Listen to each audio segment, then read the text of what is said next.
এখানকার সরকারি আমি, সুতরাং এই জায়গায় কোনো চাঁদাবাজি আমার আসনে চলবে না ইনশাআল্লাহ। এই কুষ্টিয়ার ডিসি, এসপি, ওসি, টিওনো যারা সরকারিভাবে দায়িত্বে আছেন, জনগণের জন্য যদি কাজ করেন এই কুষ্টিয়াতে থাকবেন, জনগণের জন্য কাজ না করলে আপনাদেরকে আমরা বিদায় দিতে বাধ্য হব। ২৪ ঘন্টা সময় দিলাম, যদি গ্রেপ্তার করে আইনের আওতায় আনা না হয় আমরা ডিসি অফিস ঘেরাও করব। জামায়াত ও গণ অধিকার পরিষদের সমর্থকদের মধ্যে সংঘর্ষের ঘটনা ঘটেছে। এই ঘটনায় সাবেক গণ অধিকার পরিষদের সাধারণ সম্পাদক রাশেদকে গ্রেফতার করেছে পুলিশ। সকালে তাদের আদালতে পাঠানো হয়েছে। এদিকে আটকের খবর ছড়িয়ে পড়লে থানার সামনে জড়ো হয় বেশ কয়েকজন। পুলিশের গাড়ি থেকে আসামি ছিনিয়ে নেওয়ার চেষ্টাও করে তারা। কুষ্টিয়ার ৩ আসনের সংসদ সদস্য আমির হামজার গাড়িতে হামলা ও ভাঙচুর হয়েছে। সন্ধ্যা 6:30টার দিকে কুষ্টিয়া শহরের ৬ রাস্তার মোড়ে এই হামলা হয়। এতে গাড়ির কাঁচ ভেঙে যায়, গাড়িতে থাকা আমির হামজার মাথায় আঘাত লাগে। গতকাল আমার নির্ধারিত নির্বাচনী এলাকায় গণসংযোগ ও সাধারণ মানুষের খোঁজখবর নিয়ে ফিরে আসার সময় গণ অধিকার পরিষদের চিহ্নিত সন্ত্রাসীরা আমার গাড়িবহরে এক বর্বর ও অতর্কিত হামলা চালায়। আমি স্পষ্টভাবে বলতে চাই, এটি কোনো আকস্মিক ঘটনা বা সাধারণ অপ্রীতিকর পরিস্থিতি ছিল না। এটি ছিল গণ অধিকার পরিষদের সন্ত্রাসীদের এক পূর্ব পরিকল্পিত সন্ত্রাসী হামলা। কুষ্টিয়ার সদর আসনের এমপি মুফতি আমির হামজার গাড়িবহরে অতর্কিত হামলার অভিযোগ উঠেছে। শনিবার সন্ধ্যায় শহরের ৬ রাস্তা মোড়ে এ হামলার ঘটনা ঘটে। এতে এমপি সহ তার গাড়িতে থাকা ৭ জন এবং দুই পক্ষের আরও কয়েকজন সহ কমপক্ষে ১৫ জন আহত হয়েছেন বলে জানা গেছে। আহতদের হাসপাতালে চিকিৎসা দেওয়া হচ্ছে। এমপি আমির হামজার দাবি, সারাদিন সদর উপজেলার বিভিন্ন এলাকায় জনসংযোগ শেষে তিনি বাসায় ফিরছিলেন। এ সময় জানতে পারেন শহরের থানাপাড়া ৬ রাস্তা মোড়ে গণ অধিকার পরিষদের একটি সভা চলছে। সেখানে তাকে ও তার পরিবার সংগঠনকে নিয়ে আপত্তিকর ও উত্তেজনাকর বক্তব্য দেওয়া হচ্ছে বলে তিনি জানতে পারেন। বিষয়টি তিনি কুষ্টিয়া মডেল থানার ভারপ্রাপ্ত কর্মকর্তাকে জানান। পরে পুলিশের স্কটে বাসায় ফেরার পথে সন্ধ্যা 6:15টার দিকে ৬ রাস্তা মোড়ে পৌঁছালে তার গাড়িতে অতর্কিত হামলার ঘটনার পর হামলাকারীরা তার বাড়ির গলিতে প্রবেশের চেষ্টা করে। দর্শক, নতুন একটি নিউজে আপনাকে স্বাগতম। প্রিয় দর্শক, স্বাধীন দেশে নবনির্বাচিত একজন সংসদ সদস্য মুফতি আমির হামজার উপর গণ অধিকার পরিষদের কিছু নেতাকর্মী পুলিশের সামনে দিনে দুপুরে পূর্ব পরিকল্পিতভাবে মুফতি আমির হামজার উপর অতর্কিতভাবে হামলা করে। এই হামলার তীব্র নিন্দা এবং প্রতিবাদ জানিয়েছে সর্বস্তরের রাজনীতিবিদ। প্রিয় দর্শক, এই হামলাকারীর নির্দেশদাতা হলো রাশেদ খান, প্রধানমন্ত্রীর রাজনৈতিক উপদেষ্টা। প্রিয় দর্শক, এই প্রধানমন্ত্রীর রাজনৈতিক উপদেষ্টা রাশেদ খান আওয়ামী লীগের সভানেত্রী শেখ হাসিনাকে মা বলে সম্বোধন করেছিল। সেই রাশেদ খান আজ প্রধানমন্ত্রীর উপদেষ্টা।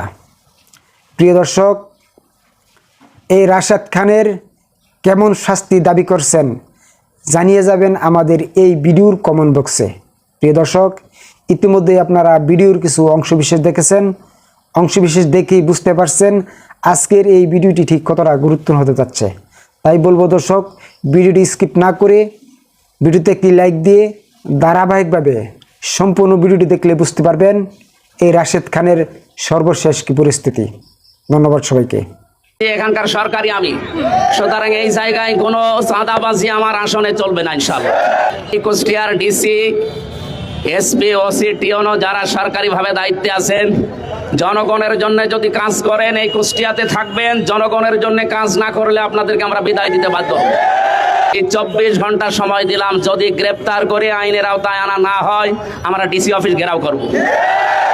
আমার আসলে আমি প্রধানমন্ত্রী, এখানে কোনো ভুং ভাং চলবে না। নিজের এলাকায় দাঁড়িয়ে একদম সরাসরি একটা হুঙ্কার দিয়ে জামাতে ইসলামের পুরনো রাজনীতির পুরো হিসেব নিকেশ বদলে দিয়েছেন তরুণ সংসদ সদস্য মাওলানা আমির হামজা।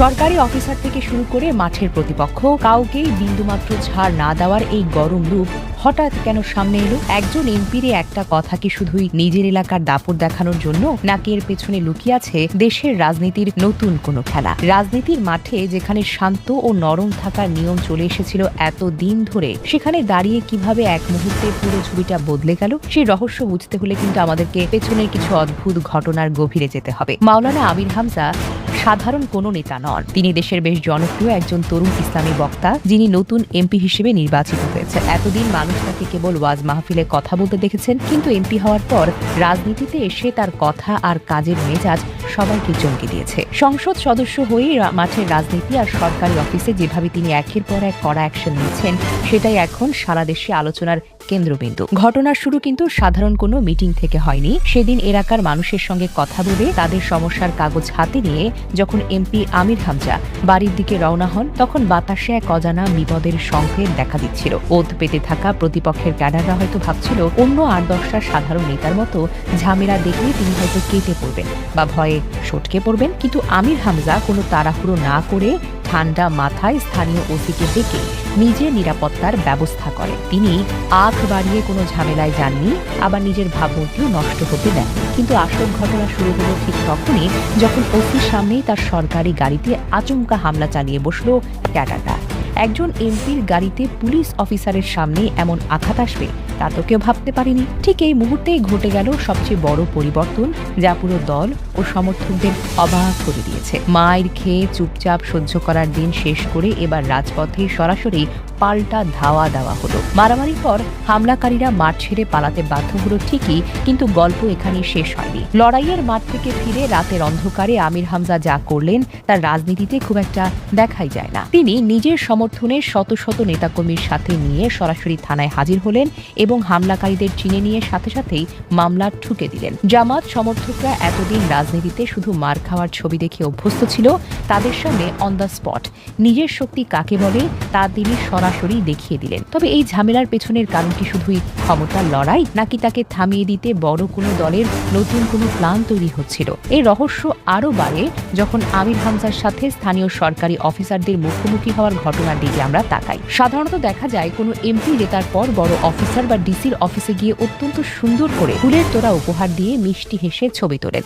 বছরের পর বছর এই মিষ্টি আচরণ ছিল তাদের রাজনীতি, কিন্তু আমির হামজা সেই নিয়মকে এক ঝটকায় ভেঙে গুড়িয়ে দিয়েছেন। স্কুলে গিয়ে মাঠে পানি জমা থাকলেও তিনি দেখেন, কিংবা রাস্তা দিয়ে যাওয়ার সময় কাজে কোনো ঝামেলা বা চুরি চোখে পড়লে তিনি ফিতা কেটে চলে যাওয়ার লোক নন। সরাসরি দাঁড়িয়ে রাগ দেখিয়ে অফিসার থেকে ফোন দিয়ে শক্ত জবাব তিনি চাইছেন। ক্ষমতার মূল জায়গায় আঘাত করে তিনি অফিসারদেরকে পরিষ্কারভাবে বুঝিয়ে দিয়েছেন, জনগণের ক্ষমতার ওপরে কোনো সরকারি অফিসার হতে পারে না। এই যে অফিসারদের চোখের দিকে তাকিয়ে কড়া গলায় শাসন করা এবং নিজের অধিকার বুঝে নেওয়া, এটি তাকে এক রাতের মধ্যে চরম আলোচিত ও চর্চিত নেতায় পরিণত করেছে। মাঠের রাজনীতির ক্ষেত্রে আমির হামজা আরেকটি নতুন কথা বুঝিয়েছেন, আর তা হলো শুধু ফেসবুকে প্রতিবাদ না করে সরাসরি মাঠে নেমে অ্যাকশন নেওয়া।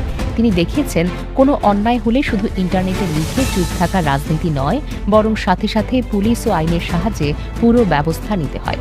আজকের তরুণদের একটা বড় অংশ রাজনীতিতে এই ধরনের দ্রুত ও সরাসরি সমাধান দেখতে বেশ পছন্দ করে, আর সেই তরুণদের মন জয় করতেই তিনি এই গরম মেজাজের নেতৃত্ব বেছে নিয়েছেন। তবে সরকারি অফিসারদের সাথে তার এই চড়া গলায় কথা বলা নিয়ে দলের ভেতরের মুরব্বী ও প্রবীণ নেতাদের মধ্যেও নানাজন নানা কথা বলছেন। দলের পুরনো অভিজ্ঞ নেতারা যেখানে সবসময় একটু বুঝিয়ে সুঝিয়ে শান্তিতে কাজ বাগিয়ে নেওয়ার কথা ভাবেন, সেখানে আমির হামজার এই ওপেন চ্যালেঞ্জ ছুড়ে দেওয়ার মেজাজ দলকে আবার নতুন করে কোন ঝামেলায় ফেলে দিল কিনা তা নিয়ে তাদের মনে বেশ টেনশন আছে।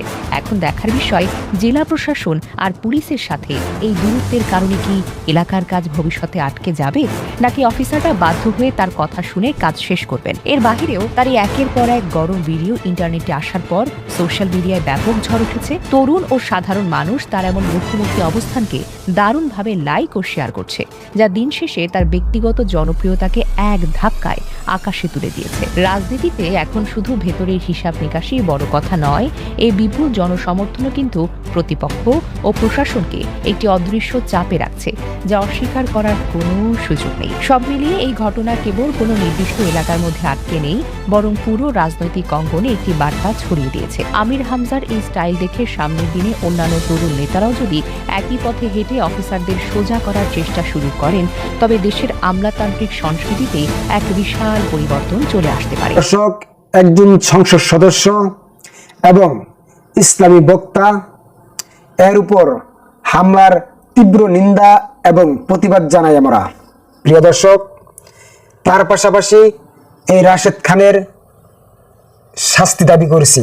প্রিয় দর্শক, সম্পূর্ণ ভিডিওটি দেখার জন্য আপনাকে ধন্যবাদ। প্রিয় দর্শক, আপনি যদি আমাদের চ্যানেলে নতুন দর্শক হয়ে থাকেন তাহলে অবশ্যই চ্যানেলটি সাবস্ক্রাইব করবেন, আর অলরেডি যদি সাবস্ক্রাইব করে থাকেন আপনাকে অসংখ্য ধন্যবাদ। আজ এই পর্যন্তই, দেখা হবে নতুন কোনো ভিডিওতে।